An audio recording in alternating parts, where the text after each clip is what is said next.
Piorar para melhorar. Por que as coisas não melhoram? Infelizes que procuram casas religiosas em busca de equilíbrio, amparo, socorro e consolo, são motivados à oração, ao trabalho, à resignação e ao aprendizado. Mas estranho, quando adentram esses locais em busca do esclarecimento, da fluidoterapia, da posição de mãos, dos tratamentos espirituais ou do trabalho que equilibra, santifica e afasta as más influências, parece que alguns pioram. Sentem-se aturdidos, cercados e com a sensação de que as dores e os incômodos aumentaram, não obstante terem iniciado os tratamentos recomendados. Será que eles têm vocação para a tristeza? A principal causa de nossos sofrimentos encontra-se nas sombras de nossa consciência. Antes de culpar espíritos ou más vibrações, devemos entender que as máculas internas provocam inquietações que, por sua vez, se transformam em doenças físicas e da alma. Pessoas começam atormentando a si mesmas e acabam sendo atormentadas por seres que se afinam com seus desequilíbrios.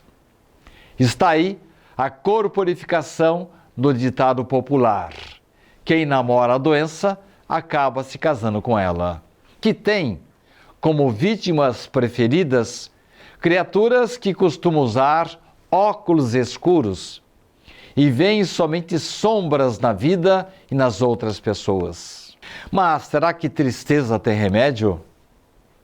Em 1818, Jacques Auguste Simon Collin de Plancy publicou um livro chamado Dicionário Infernal, com a descrição minuciosa de diversos demônios.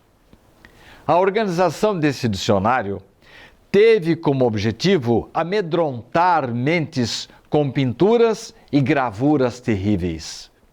Pode-se dizer que alcançou seu objetivo, pois até hoje alguns desavisados procuram, como diria minha querida avó Duzolina, sarna para se coçar, e encontra em seu interior os diabos que desejam, de acordo com o figurino que modelam. E como exorcizar esses diabos? Fui encontrar em brilhante artigo da escritora Denise Gonçalves, intitulado Qual é o melhor remédio para tratar a tristeza? Excelente recomendação. Diz ela que o melhor remédio para tratar a tristeza não é a alegria, como muitos pensam. A gratidão é que leva a pessoa à alegria.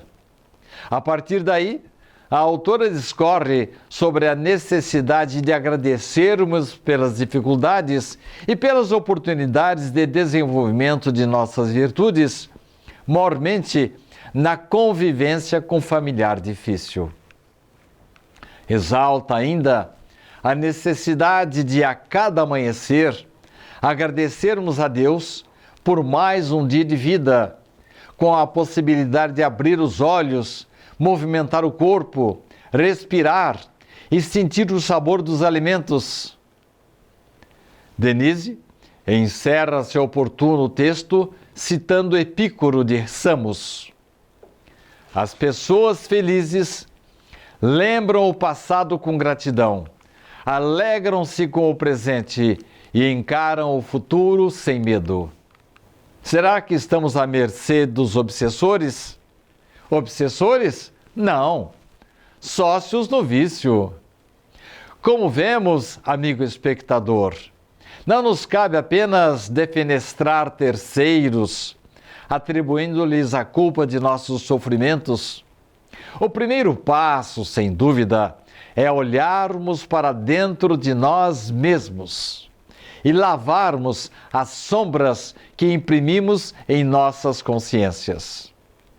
E os espíritos são sempre vilões? Aqueles que chamamos de temíveis obsessores, muitas vezes nada mais são do que sócios do vício. André Luiz, no livro Sexo e Destino, descreve a situação de Cláudio, em que ele não conseguia especificar se o viciado era o encarnado, o desencarnado ou ambos. Não havia violência ou tortura, e sim processo de fusão entre os dois, por deliberação própria. Como somos livres para tomar decisões lúcidas ou equivocadas, que vão repelir ou convidar companhias que julgamos aceitáveis, resta-nos lembrar que, no caso de Cláudio, seria difícil dizer de quem seria a responsabilidade da fusão vampírica, se do sócio desencarnado ou dele mesmo. A responsabilidade, alerta André Luiz, tem o tamanho do conhecimento. Mas pode existir processo obsessivo. Pode acontecer que esteja instalado o processo obsessivo movido por espíritos não necessariamente cruéis, nem encarniçados perseguidores. Às vezes, são meros perturbadores que mais incomodam do que prejudicam. Mesmo assim, permanece a responsabilidade do enfermo, visto que criou ambiente adequado à atração do desencarnado por meio das suas feridas morais. Os vícios, por exemplo, não produzem apenas condicionamentos físicos, pois atingem o âmago de nossa alma. Todo viciado é um obsidiado em potencial, que acaba atraindo viciados desencarnados. Quando comparece a uma instituição, igreja, templo, centro espírita ou casa de recuperação, os patrocinadores do seu processo vicioso podem reagir por não admitir perder a sua presa e acentuar os seus sintomas. Ao tentar se desvencilhar das causas de suas perturbações, o paciente pode se sentir nervoso, irritado e exasperado por reações de seu organismo ou por influência de parceiros invisíveis que não querem perder a satisfação de suas companhias. Nessas horas, o passe magnético, a água fluidificada e as reuniões mediúnicas de desobsessão se revestem de fundamental importância, ao lado de tratamentos tradicionais da psiquiatria que jamais devem ser desprezados. Os bons também podem ser assediados pelos maus? Sim, não somente os tristes, os nostálgicos, os sócios dos desencarnados ou os portadores de vícios e feridas morais são objeto de ataque de irmãos infelizes. Os que se dedicam ao bem também atraem sua atenção. Vejamos esta análise de um texto do evangelista João. E os principais dos sacerdotes tomaram a deliberação de matar também a Lázaro.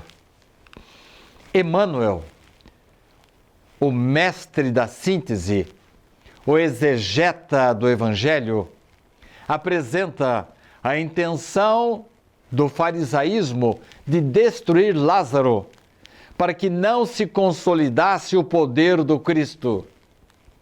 Nessa análise, Emmanuel alerta os participantes do Evangelho quanto à ameaça dos fariseus nos dias que passam, que se sentem incomodados e perseguem os que se unem ao amor de Jesus. Em outras palavras, Emmanuel está recomendando muito cuidado àqueles que saem da sombra para a luz e do mal para o bem, para que se previnam contra os fariseus dos dias atuais, visíveis ou invisíveis, isto é, encarnados ou desencarnados, que trabalham contra os valores da fé, os valores da força e dos ideais cristãos. Qual é a melhor defesa? Diante dos infelizes que querem nos manter afastados do conhecimento e do sentimento, precisaremos agir firmemente, como aconteceu com o personagem desta brilhante página de Richard Simonetti, que a seguir resumimos. O guarda-chuva. Leontino não estava conseguindo. Espírito desencarnado estava voltando para assediar José Onofre. Ele queria vingar-se de pesadas ofensas do passado. Como nós sabemos, num processo de obsessão, as duas partes estão erradas. O obsidiado, a vítima de agora, errou no passado. E aquele que agora está procurando a sua vingança, está errando, porque está fazendo justiça com as suas próprias mãos. É isso que Leontino estava pretendendo: assediar, vingar-se contra José Onofre. Localizara-o em nova jornada na carne, e a sua intenção era infernizar a sua existência, envolvê-lo na sua trama obsessiva. Iria usar de todos os jeitos, todas as maneiras, iria procurar os pontos fracos. Como diz Divaldo Franco, em volta de nós podemos estabelecer uma certa defesa, um anel de proteção. Mas os obsessores ficam procurando os elos mais fracos, ficam nos observando, assim como o gato fica espreitando o rato. E quando conseguem encontrar, detectar alguma falha naquele círculo de proteção, é por ali que eles vão se imiscuir. Mas no caso de Leontino e José Onofre, a coisa não estava andando do jeito que o obsessor queria. O antigo desafeto parece que tinha criado à sua volta uma armadura, uma proteção. E mesmo com as grandes investidas de Leontino, José Onofre resistia às suas investidas e mantinha-se perfeitamente ajustado.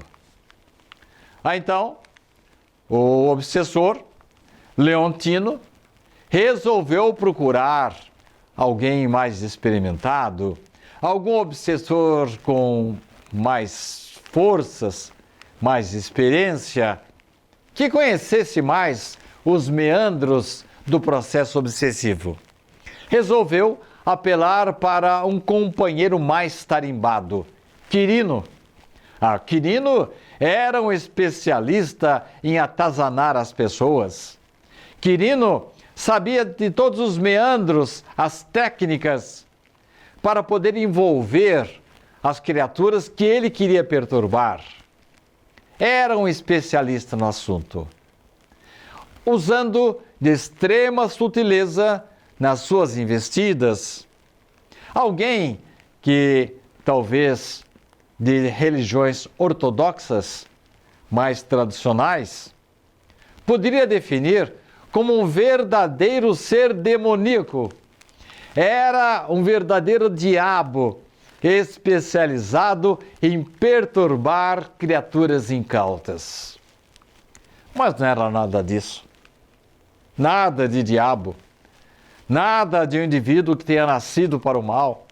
Era apenas um filho de Deus transviado, que ainda não se dera ao trabalho de avaliar as semeaduras de espinho que vinha efetuando. Porque nós sabemos, estas situações funcionam como verdadeiros bumerangues.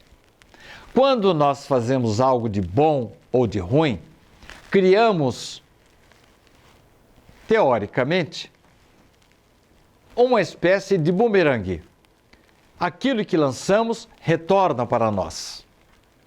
E esse especialista não havia avaliado ainda quantos bumerangues com espinhos iriam voltar futuramente para a sua vida.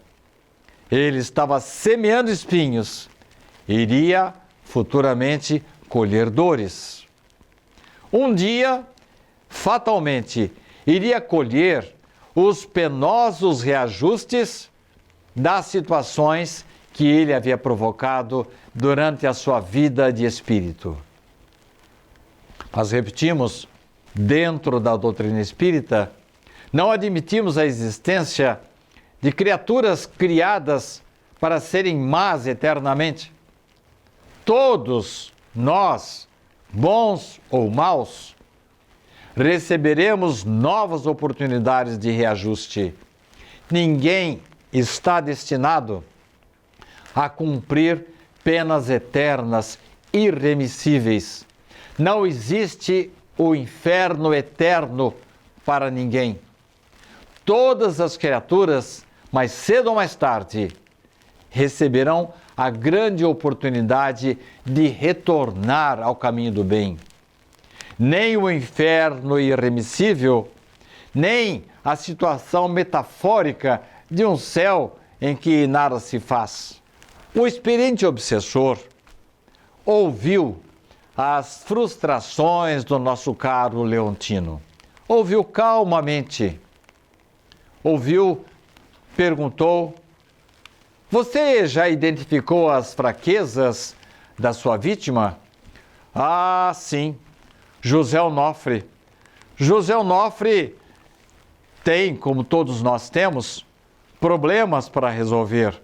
Ele tem uma certa tendência à tristeza, um caráter introvertido, alguma preocupação com a saúde, eventuais crises de afetividade no seu lar, gosta de aperitivos e não é insensível aos encantos femininos.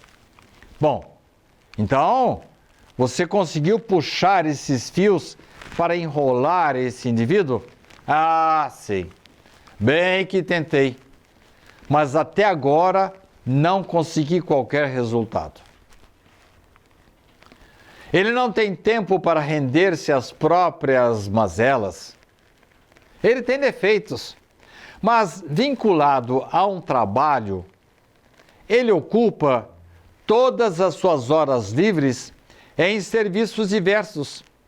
Na instituição para a qual ele se dedica, ele visita doentes, atende aos necessitados, cuida de crianças, faz plantão num albergue, aplica passes magnéticos, participa de reuniões mediúnicas. O homem não para.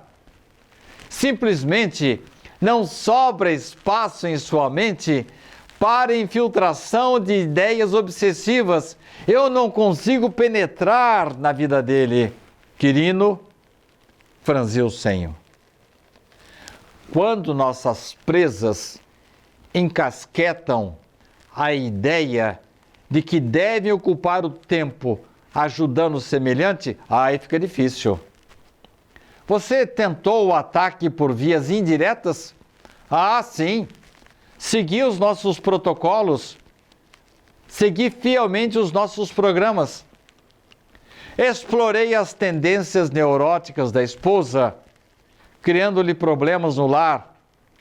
Provoquei problemas financeiros, complicando seus negócios. Envolvi o filho com drogas. Semeei desentendimentos no centro espírita que ele frequenta. Acentuei seus males físicos. Mas, meu Deus do céu, o homem é uma rocha.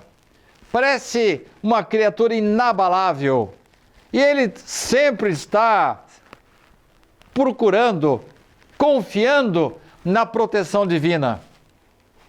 Leontino suspirou, pensou e disse assim: simplesmente, esta minha vítima, o tal de José Onofre, recusa-se a uma reação negativa que me dê uma oportunidade para atingi-lo.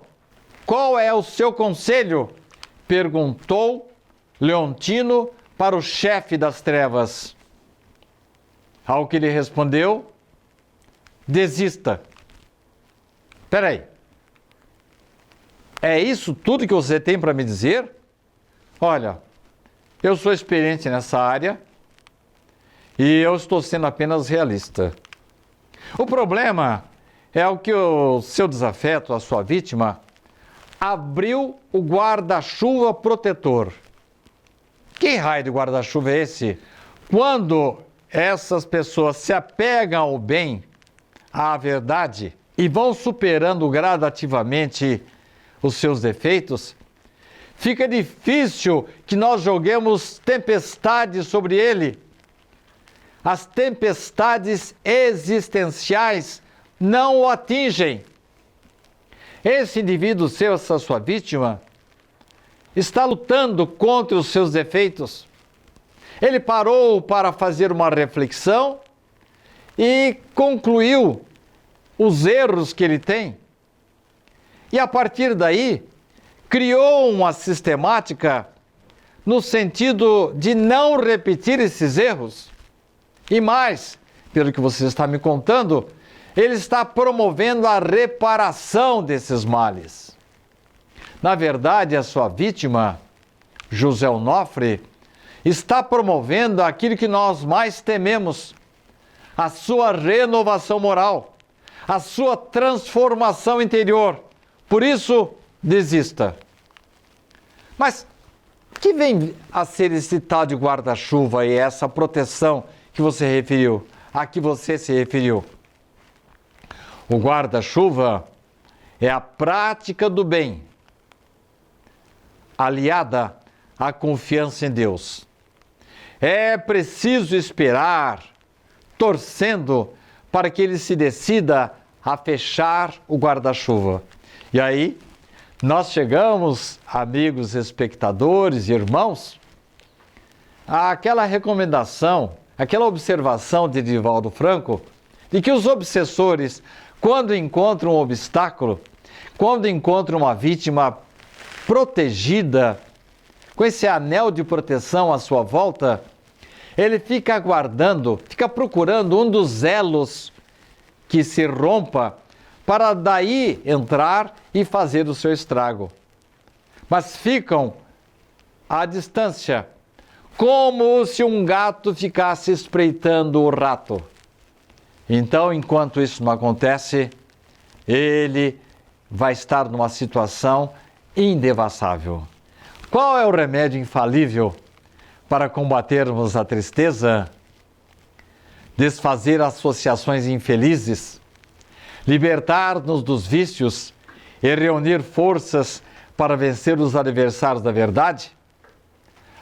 O remédio infalível será abrir o guarda-chuva da persistência no bem, da confiança em Deus, praticando a recomendação dos mentores a Allan Kardec quando ele indagou: como podemos neutralizar a influência dos maus espíritos? Resposta incisiva dos espíritos: praticando o bem e pondo em Deus a vossa confiança, repelireis a influência dos espíritos inferiores e aniquilareis o império que desejam ter sobre vós. Pode acontecer de as coisas piorarem por algum tempo, quando resolvermos abandonar velhos vícios e velhos parceiros. No entanto, ao nos inclinarmos para o lado do Cristo, Ele, cheio de abnegação e amor, nos dará forças na exata medida dos recursos específicos para cada um de nós. Estaremos abrindo o divino guarda-chuva que nos abrigará e nos protegerá de todas as intempéries. E você, que está me vendo, que está me ouvindo, já abriu o seu guarda-chuva? Que a paz de Jesus continue conosco. Queridos amigos, é uma satisfação renovada estarmos aqui novamente trazendo algumas reflexões à luz da doutrina espírita. Aqueles que nos acompanham pela internet também, o nosso forte abraço. Que Jesus, o nosso Mestre, continue a nos iluminar. Estamos agora passando um momento interessante, final de ano e início do ano novo. Momento em que todos nós queremos iniciar esse novo ano que está chegando com as nossas esperanças renovadas. É um momento de alegria, é um momento de confraternização. Eu diria até que este momento é um momento mágico na nossa existência, em que nos diversos países todos se confraternizam e se enchem de esperanças. A palavra mais falada nesse instante é esperança no ano novo, né? As vibrações, inclusive, se acalmam um pouco, porque pelo menos existe um esforço maior das pessoas em vivenciar aquilo que Jesus nos deixou. E é justamente nesse momento de passagem de ano, que estamos deixando o ano velho e recepcionando o ano novo, é que nós queremos atrair a sorte para o nosso lado, queremos atrair as boas vibrações. E é justamente para atrair essas boas vibrações é que nós vemos muitas pessoas utilizando simpatias, rituais e até superstições. Então, nós vemos nesse momento pessoas que querem entrar no ano novo usando roupas brancas, né? Então, a pessoa fica branco por fora, pensando que a roupa branca vai limpar a sujeira que, porventura, tenha dentro da gente. Ou então, a outra pessoa que diz, não, eu tenho que usar uma peça íntima de uma determinada cor. Não, eu vou usar vermelho, porque vermelho é amor, vermelho é paixão. Se eu passar com essa peça íntima dessa cor, meu ano será diferente. Vem outro e fala, ah, não, tem que tomar uma sopa de lentilha. Ah, essa sopa vai mudar, vai trazer a sorte para o ano novo. Outras pessoas querem ir ao mar, né, à beira do mar, pular as ondas, para que isso traga harmonia, traga paz, traga gratidão na sua vida. Outras pessoas não, preferem esperar dia 6 de janeiro, dia de Reis, e comer 3 grãozinhos de romã. Só pode ser 3, porque aí vai trazer prosperidade e dinheiro para o ano que está chegando. E aí eu pergunto aos senhores, mas como nós podemos, à luz da doutrina espírita, atrair essa boa sorte para o ano que está chegando? Será que esses rituais, essas crendices, essas brincadeiras, surtem algum efeito no ano que está chegando? Como nós vamos atrair essas boas vibrações? Se nós formos lembrar lá no livro dos Espíritos, tem uma pergunta que diz assim, como afastar da nossa vida os maus espíritos? Como afastar da nossa vida os obsessores? E os espíritos respondem, né? Para que a gente afaste os maus espíritos do nosso caminho, nós precisamos de atrair os bons espíritos. E como que nós atraímos os bons espíritos na nossa vida? Nós atraímos bons espíritos pelos nossos atos. Quando nós praticamos o bem, quando nós estamos nas boas ações, estamos nos esforçando para ser uma pessoa melhor, nós estamos atraindo os bons espíritos. Esta é a forma de atrair os bons espíritos. Ou seja, quando nós fazemos o bem, nós atraímos os bons espíritos. E aonde estão os bons espíritos, os maus se afastam. Existe outra questão também no livro dos Espíritos, que é perguntado assim, olha, no momento da morte, quando a gente desencarna, adianta ser espírita? Conta muito ser espírita? Ajuda muito esse momento da morte? E os espíritos respondem o seguinte: o conhecimento espírita ajuda muito aquele que desencarne. Porque o espírita já conhece tudo o que vai acontecer, como é o desligamento, como ele será recepcionado. Mas, veja, sempre tem um mas, né? Os espíritos dizem, mas o que mais conta é a prática do bem. O que mais conta nesse momento do desencarne para nos ajudar é o bem que nós fizemos enquanto encarnado. Vejam que os espíritos não falaram, o que mais conta é a religião. O que mais conta é você ser espírita. Ao contrário, os espíritos respondem, você nem precisa ser espírita. Você tem que estar fazendo o bem. Então, quando nós olhamos aqui, na passagem do Ano Novo, nós queremos boas energias ao nosso lado, adianta ficar comendo romã, roupa branca, pulando onda? O que nós pedimos na passagem do ano, o que cada um tem em mente, geralmente, quais são os nossos pedidos para o ano que está chegando? Existe uma musiquinha que todo mundo que está encarnado ou canta ou já cantou, não tem jeito. A musiquinha começa assim, Feliz Ano Novo. E lá no final fala assim, muito dinheiro no bolso, saúde para dar e vender.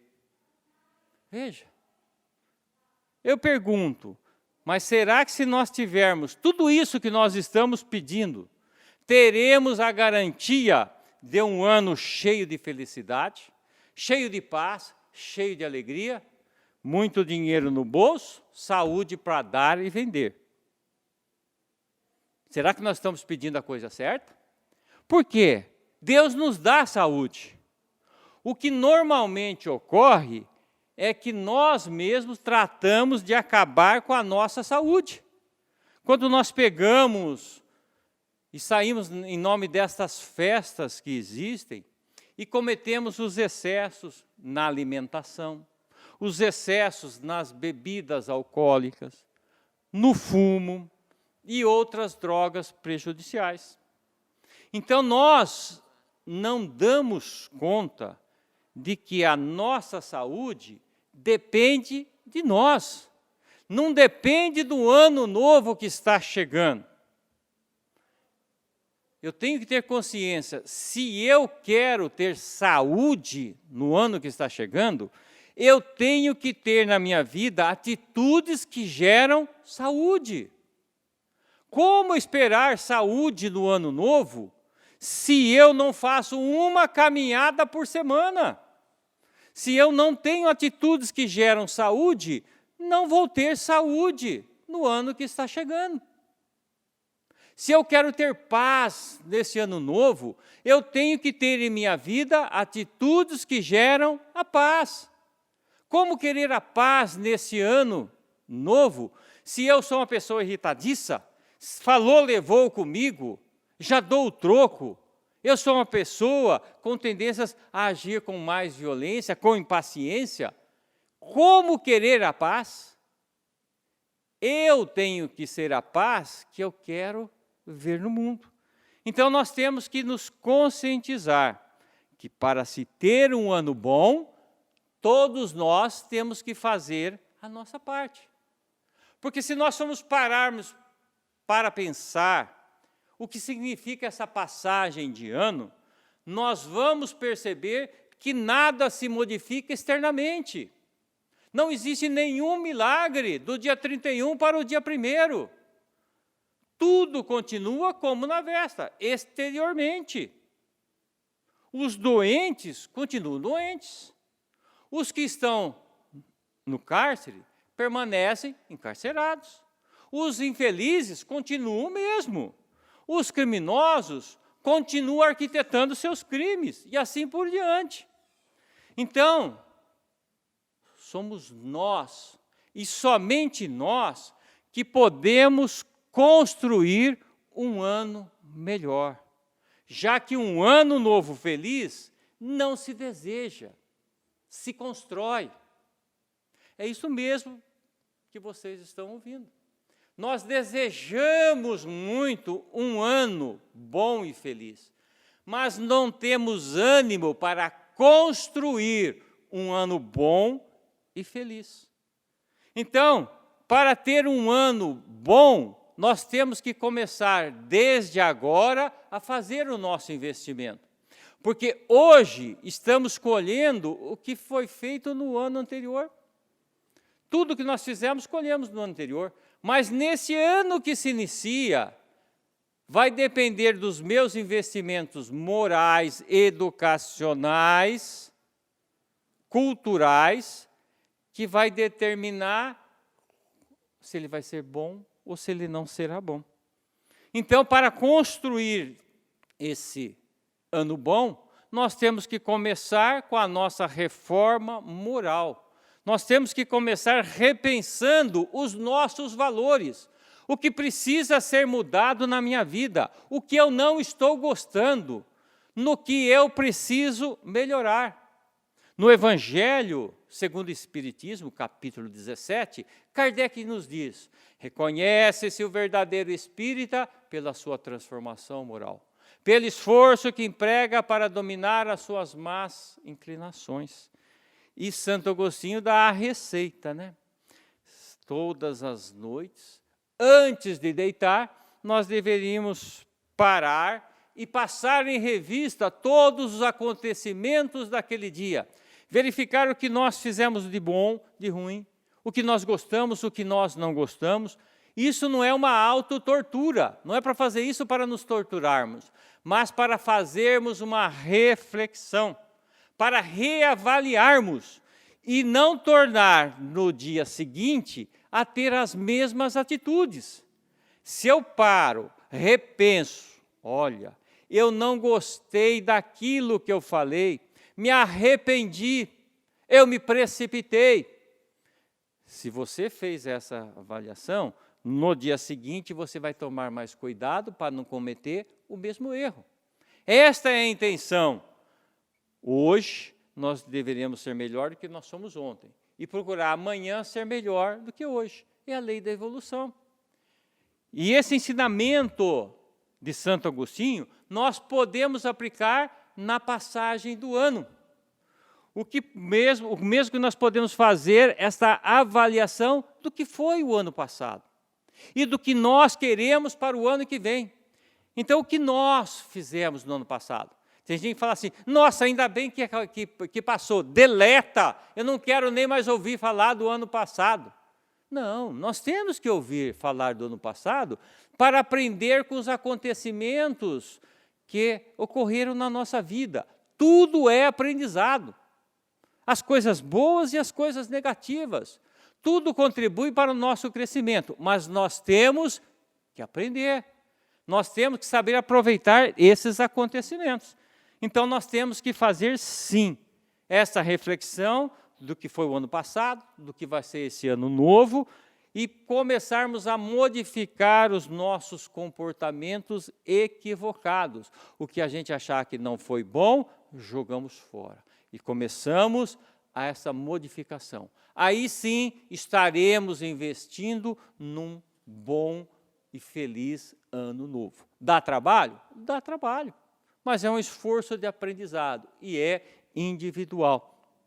Jesus resumiu os mandamentos em amar a Deus sobre todas as coisas e ao próximo como a si mesmo.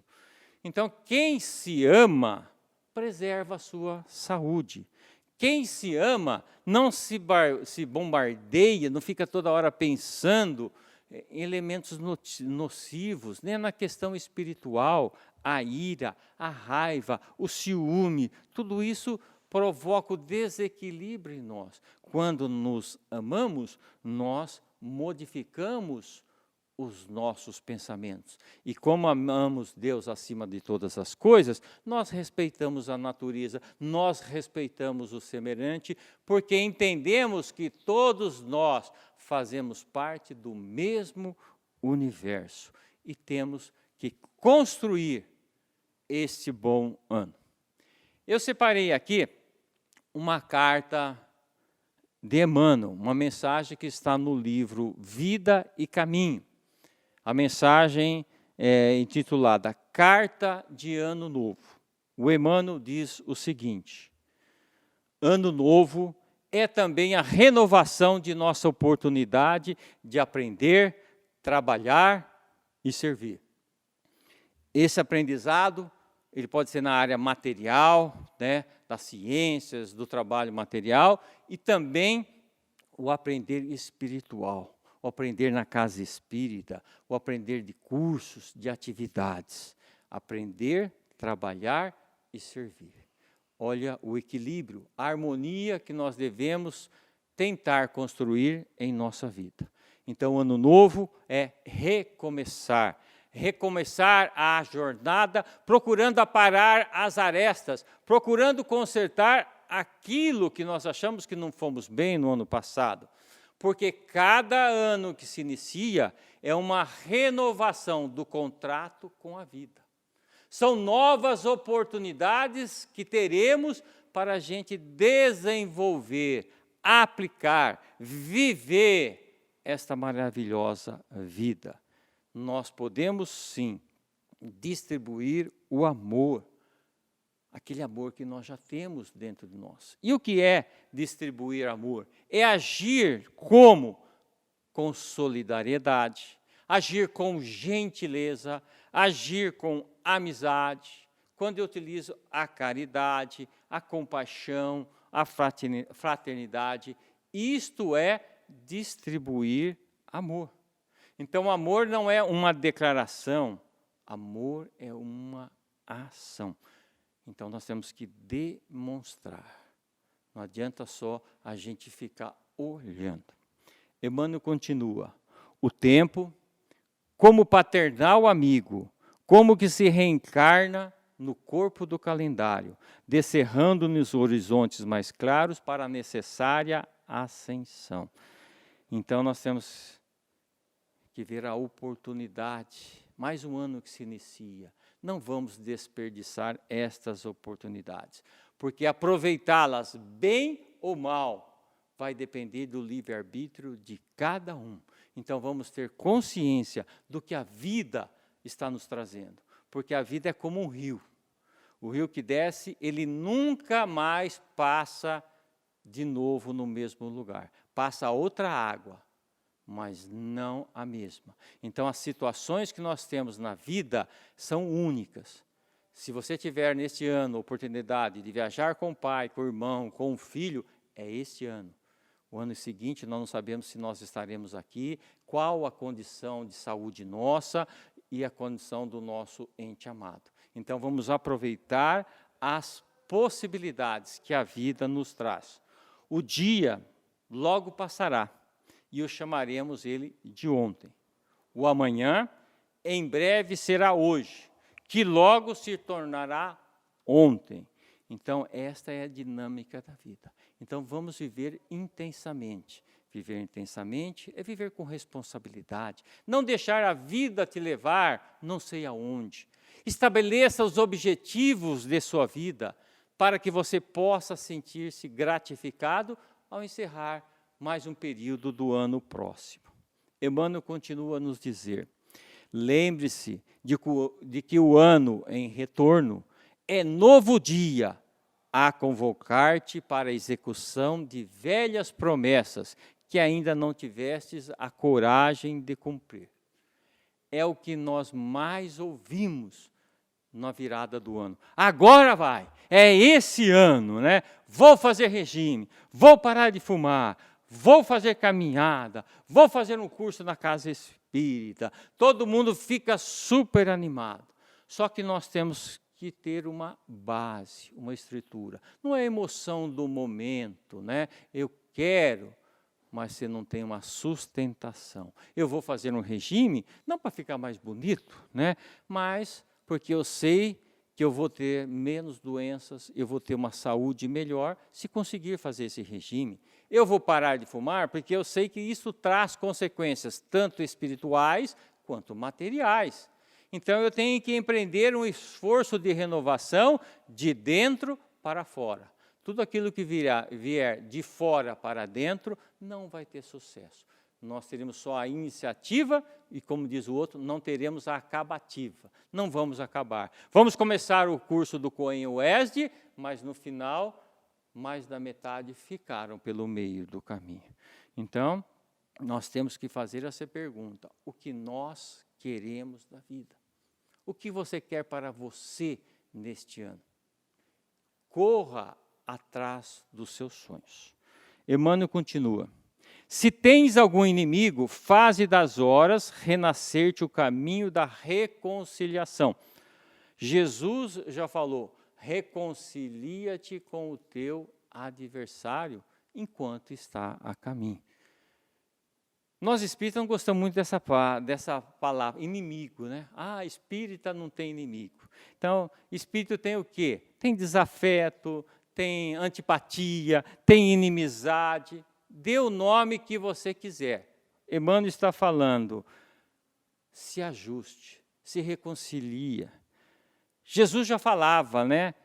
Ame os vossos inimigos. Jesus não está falando para sair abraçando os nossos inimigos. Jesus está falando: não deseje mal a eles. Não deseje o mal a ninguém. Jesus está falando assim, né? Não fique vibrando negativamente para qualquer pessoa. Muitas vezes, quando a gente não gosta de ninguém, acontece alguma coisa, fala, ele teve o que mereceu. Ou então nós falamos assim, acontece uma coisa, quem planta colhe, no sentido de castigo. Está vendo? Deus castigou, ele fez para merecer. Quem planta colhe. Isso é não perdoar. Isso é carregar essas vibrações negativas no seu coração. E toda vez que você lembra daquela pessoa, daquela situação, toda essa energia envolve você. Então, aí que está o problema. Você fica carregando um lixo emocional.